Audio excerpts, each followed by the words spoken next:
विगसवत की सेवकाई की सफलता का रहस्य उनकी योग्यता नहीं थी, किंतु उनका समर्पण था। विगसवत परमेश्वर के लिए दिन के 24 घंटे और सप्ताह के 7 दिन समर्पित रहते थे, किसी भी वक्त सेवा के लिए तैयार और तत्पर। परमेश्वर ने स्मिथ विगसवत नाम के एक साधारण इंसान को उठाया और उसके द्वारा सारे विश्व को हिला दिया।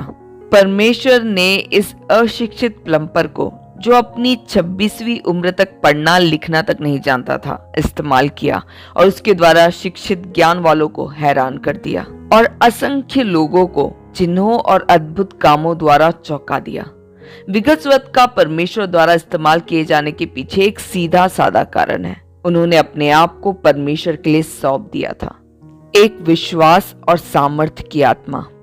प्रेरितों के काम 1:8 में यीशु ने अपने शिष्यों से वायदा किया, जब पवित्र आत्मा तुम पर आएगा तब तुम सामर्थ्य पाओगे और यरूशलेम और सारे यहूदिया और समरिया में और पृथ्वी के छोर तक मेरे गवाह होंगे। जिस यूनानी शब्द का अनुवाद सामर्थ्य किया गया है वह है डुनानिस। डुनानिस शब्द से ही हम इन अंग्रेजी शब्दों को पाते हैं, डायनामाइट्स यानी एक विस्फोटक शक्ति और डायनामो यानी एक ऊर्जा उत्पादक। चूंकि सामर्थ्य का स्रोत पवित्र आत्मा भीतर वास करता है, इसलिए यह डुनामिस भी भीतर से आता है। यही डुनामिस विगसवत के पास था। वे ब्रैडफोर्ड के वासी थे, एक ऐसा शहर जो उनके विचार में सेवकाई के लिए सबसे कठिन जगह थी।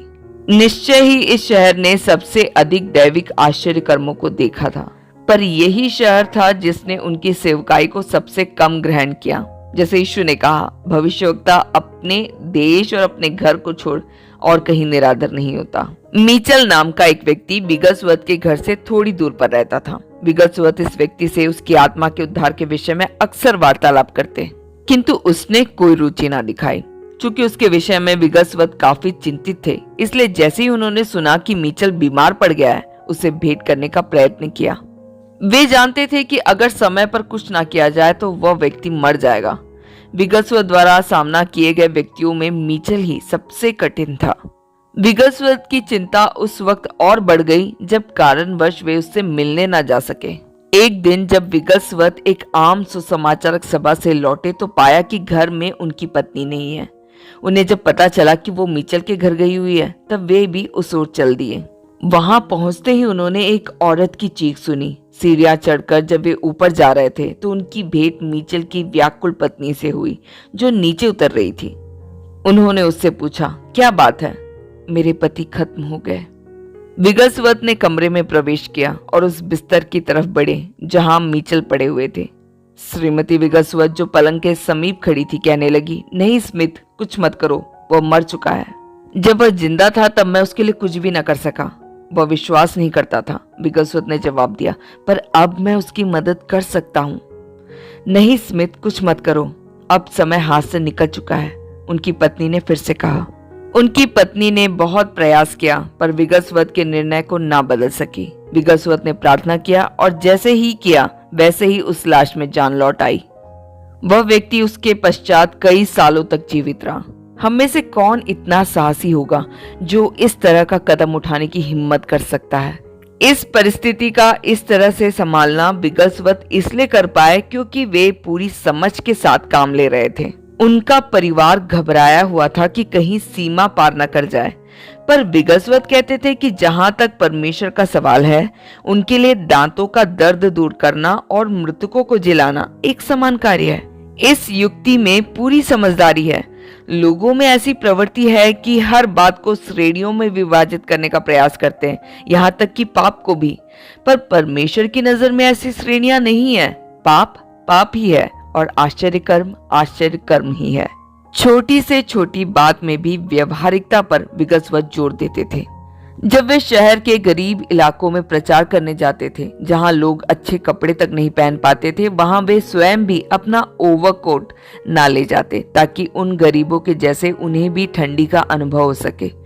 सर्दियों में भी वे खुले रास्ते पर खड़े खड़े लोगों को उद्धारकर्ता के बारे में बताते थे। विगसवत ने कभी भी स्थान सम्मान के आधार पर लोगों में पक्षपात नहीं किया। वे गरीबों और अमीरों के साथ व्यवहार में कोई भिन्नता ना दिखाते थे। हाँ, गरीबों को भोजन के लिए कुछ पैसे जरूर दे देते थे। लोगों के विरोध के कारण या प्रतिकूल परिस्थिति के कारण विगलस्वत कभी पीछे न हटे। एक अवसर पर स्वीडन देश में भीड़ की भीड़ उन्हें सुनने के लिए और बीमारों के लिए प्रार्थना करवाने के लिए इकट्ठी होने लगी। सैकड़ों ने उद्धार पाया और चंगाई पाई। अधिकारियों को लगा कि विगलस्वत का उद्देश्य पैसा कमाना है, जो कि उनके विचारों में भी कभी नहीं आया था। परिणाम स्वरूप पुलिस ने उन्हें और स्टॉकहोम के फिलाडेल्फिया चर्च के पास्टर को गिरफ्तार कर लिया। इसलिए कि प्रचार करने के विरुद्ध कोई कानून न था, उन्हें रिहा कर दिया गया। पर अधिकारियों ने विगलस्वत को चेतावनी दी कि वे जिन लोगों से प्रचार करते हैं उन्हें ना छुए। उन सभाओं में लगभग 20,000 लोगों से प्रचार करते और बीमारों के लिए व्यक्तिगत प्रार्थना करते थे। अब जबकि उन्हें बीमारों पर हाथ रखकर प्रार्थना करने से रोक दिया गया था, उन्होंने परमेश्वर से पूछा कि किस तरह प्रार्थना किया जाए। प्रभु ने उन्हें अगुवाई दी कि सबके लिए एक साथ सामूहिक प्रार्थना की जाए। उन्होंने सभी बीमारों को निमंत्रण दिया कि वे खड़े हो जाएं और जो खड़े नहीं हो सकते थे उनके लिए कहा कि अपनी परेशानी का संकेत करें। उन्होंने लोगों से कहा कि अपने हाथों को शरीर के उस भाग पर रखें जो प्रभावित है। जब लोगों ने उनकी बात मान ली तो उन्होंने उनके लिए प्रार्थना किया। जैसे ही प्रार्थना हुआ, परमेश्वर का सामर्थ उस बड़ी भीड़ पर प्रवाहित होने लगा और सैकड़ों ने चंगाई पाई। कुछ अचंभे काम तो अभूतपूर्व थे और अधिकारी उन सभाओं को रोकने में असफल रहे। लोगों में एक कहावत प्रचलित है कि जहां चाह वहां राह, पर विगलस्वत का सिद्धांत कुछ अलग था। जहां है परमेश्वर वहां है राह। इन दोनों कथनों में रात दिन का अंतर है। प्राय विगलस्वत कहा करते थे, मैं परमेश्वर पर विश्वास करते करते मरना अविश्वास में जीने से ज्यादा पसंद करता हूँ। बिना सोचे समझे उन्होंने ऐसा नहीं कहा था, क्योंकि मौत से उनका सामना एक नहीं कई बार हुआ था। किंतु प्रत्येक अवसर पर उनका विश्वास डगमगाने के बजाय और मजबूत होता गया। वे जानते थे कि अविश्वास करना कितना विनाशकारी हो सकता है, इसलिए वे जानबूझकर हर स्तर पर अविश्वास का डटकर सामना करते थे। इब्रानियों 11 विगलस्वत के लिए बाइबल का सबसे प्रिय अध्याय था। अगर इस अध्याय की कोई आयत बाकी आयतों से अलग उठकर उन्हें दिखती थी, वह थी आयत 6। विश्वास के बिना परमेश्वर को प्रसन्न करना असंभव है, क्योंकि परमेश्वर के पास आने वाले को विश्वास करना चाहिए कि वह है और वह अपने खोजने वालों को प्रतिफल देता है। विगलस्वत कहते थे, उस अध्याय के लोगों ने विश्वास के द्वारा अति विषम परिस्थितियों में भी विजय प्राप्त की और वे सब साधारण इंसान थे, मेरे जैसे। वे अपने को एक साधारण व्यक्ति समझते थे, उससे ज्यादा कुछ नहीं। जो थोड़ा बहुत मैंने परमेश्वर के लिए किया है, कोई भी व्यक्ति जो प्रभु से प्रेम करता है, इससे अधिक नहीं तो कम से कम इतना तो कर सकता है। उनका सेवकाई में प्रवेश कोई चमत्कारिक तो नहीं था। उन्होंने सिर्फ परमेश्वर को उनके वचनानुसार ग्रहण किया। बदले में परमेश्वर ने विगलस्वत को ग्रहण किया और इस्तेमाल किया। सेवकाई के लिए विगलस्वत ने अपने आप को समर्पित कर दिया। परिणाम स्वरूप उन दिनों में वे परमेश्वर के चुने हुए व्यक्ति ठहरे और संसार में अपनी एक गहरी छाप छोड़ गए।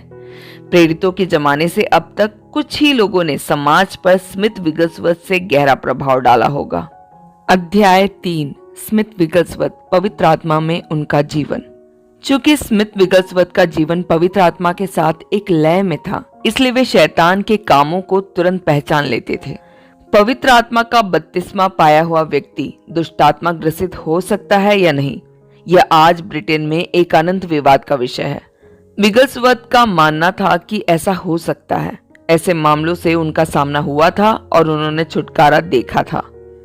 आत्मिक मल्ल युद्ध। शैतान के कामों को परखने के लिए हमें उस परमेश्वर के सानिध्य में रहना पड़ेगा जो पवित्र है, अन्यथा हम शैतान की चालों में फंस जाएंगे। अगर हम पाप और पाप की जन्माई बातों के प्रति वही मनोवृत्ति रखें जो यीशु में थी, तो हमें न शैतान से डरने की जरूरत है न उसके कामों से। होगा यह कि वह हमसे डरने लगेगा। विगलस्वत के जीवन से एक उदाहरण इस प्रकार है। एक सभा में जब विगलस्वत प्रचार वेदी की ओर बढ़ रहे थे, तो अचानक उस सभा में से एक आदमी ऊंची आवाज में चीखने चिल्लाने लगा। विगलस्वत तुरंत उस आदमी की तरफ दौड़ते हुए गए और वह आदमी उल्टी दिशा में भागने लगा। उस आदमी तक पहुंचने के प्रयास में विगलस्वत ने कई लोगों को उसकी कुर्सियों से गिरा भी दिया। कुर्सियों की पंक्तियों के अंत में पहुंचकर जब वह दरवाजे की तरफ बढ़ा, तब विगलस्वत ने उसे पकड़ लिया। जैसे दोनों फर्श पर गिर रहे थे, विगलस्वत चिल्लाकर कहने लगे, यीशु के नाम पे ए दुष्ट शक्ति बाहर निकल। और तुरंत उस व्यक्ति ने छुटकारा पाया और उसने प्रभु यीशु मसीह को अपना उद्धारकर्ता स्वीकार किया। पवित्र आत्मा ने विगसवत को प्रकाश दिया था कि वह आदमी एक दुष्ट आत्मा के वश में था। उस दुष्ट आत्मा ने पवित्र आत्मा को पहचान लिया था जो विगसवत में था। इस कारण वहां वह भगदड़ मची। अंधकार की ताकतों से जूझते वक्त विगसवत में जरा सा भी भय न होता था। मेरी याद में कभी भी किसी दुष्टात्मा ग्रसित व्यक्ति के द्वारा पैदा किए गए चुनौती में वे नहीं हारे। ऐसे लोगों ने सदा छुटकारा पाया क्योंकि पवित्र आत्मा बड़े सामर्थ्य से विगसवत द्वारा काम करता था। इन अंतिम दिनों में जो बहकाने वाली आत्माएं दिन प्रतिदिन प्रकट हो रही है और बढ़ती जा रही है, उन्हें परखने के लिए हमें पवित्र आत्मा की सहायता चाहिए। विगसवत ने एक बार एक ऐसी जगह की बात बताई जहां वे गए थे। वहां लोग शैतान की वंचना में फंस गए थे, जिससे उनके वैवाहिक और पारिवारिक संबंध टूट रहे थे। मुझे यह सोचकर अचंभा हो रहा है कि अगर आजकल की स्थिति उन्होंने देखी होती कि किस तरह असंख्य परिवार टूट रहे हैं, यहाँ तक कि मसीही परिवार भी, तो वे क्या कहते। शैतान द्वारा विवाह के पवित्र बंधन पर दावा बोल देना उनके लिए बड़ी चिंता का विषय था। आज की स्थिति को देखकर कह सकते हैं कि उनकी दूरदृष्टि बिल्कुल सही थी। विगसवत के अनुसार एक पवित्र आत्मा द्वारा चलाए जाने वाला व्यक्ति कभी भी अपने शरीर के अभिलाषाओं का शिकार नहीं बन सकता, चाहे वे अभिलाषाएं कैसी भी क्यों ना हो। उन्होंने इस बात को स्वीकार कर लिया था कि पवित्र आत्मा से भरपूर जीवन उस स्थान पर पहुंच सकता है जहां शरीर और शरीर की सभी अभिलाषाएं पवित्र आत्मा के नियंत्रण में चली जाती है। विगसवत ने कहा कि व्यक्ति कभी बूढ़ा नहीं होता, बल्कि वह परिपक्वता में बढ़ता है। इस दृष्टि से हम कह सकते हैं कि वे पूरी तरह परिपक्व बन चुके थे।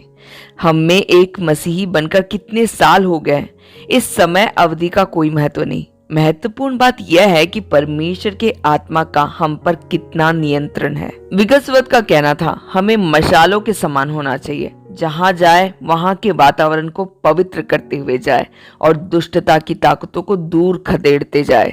एक बार मैंने उनसे पूछा कि वे विश्राम और मनोरंजन के लिए क्या करते थे। उन्होंने कहा, मेरा विश्राम और मनोरंजन प्रभु के सानिध्य में होता है, बस यही मेरी जरूरत है। और किसी भी तरह का मनोरंजन या विश्राम मेरे लिए नहीं है, क्योंकि मैं लगातार शैतान से भिड़ा रहता हूँ। प्रभु के सानिध्य में विश्राम और मनोरंजन के अलावा किसी और बात में अगर मन लगाऊंगा तो मैं दुश्मन को आक्रमण का मौका दे दूंगा। कोई आश्चर्य नहीं है कि उनके द्वारा परमेश्वर के लिए इतने बड़े बड़े काम हुए। अंधकार की ताकतों का उन पर ना कोई डर था ना संबंध, क्योंकि वे सदा परमेश्वर के सिंहासन के पवित्र वातावरण की ताजगी लिए फिरते थे।